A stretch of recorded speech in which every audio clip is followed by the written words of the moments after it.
வெற்றி நமக்கு அல்லாஹு தாலா நம்மளோட என்ன பேசுகிறான் என்று சொந்த வாழ்க்கையுடைய பதில்களை நம்ம கண்டுகொள்ள முடியாமல் போவதற்கு மிக பிரதானமான காரணம் நம்முடைய இயல்புகள்.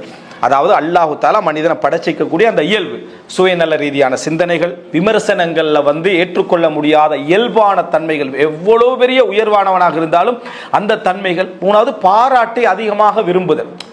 எந்த பாராட்டுக்கும் மயங்காத ஒருத்தர் இருந்தாராம். அவர்கிட்ட சொன்னாங்களா, நீங்க எந்த பாராட்டுக்கும் மயங்காதவர், அதுல மயங்கிக்கிறார் அவர். சரியா? அப்ப இந்த மாதிரியான ஒரு இயல்பு மனிதன் இருக்குது. இப்படி போன ஒரு நிலைமை இருக்கிறதால யார் நமக்கு உண்மையாக பாராட்டுகிறார், யார் உண்மையாக விமர்சிக்கிறார் என்று 90% கண்டுகொள்ளலாம். யார் உங்களை பாராட்டினாலும் கொஞ்சம் கூடுதலாகும், யார் உங்களை விமர்சித்தாலும் கொஞ்சம் கூடுதலாகும்.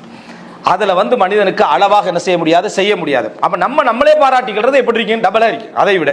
சரியா? இந்த மாதிரியான ஒரு நிலை இருப்பதனால அல்லாஹ்வுடைய சுன்னத் இதுல என்ன, அல்லாஹ் எனக்கு என்ன பதில் சொல்ல வருகிறார் என்பதை பெரும்பாலும் எங்களால கண்டுகொள்ள முடியாமல் போகும்.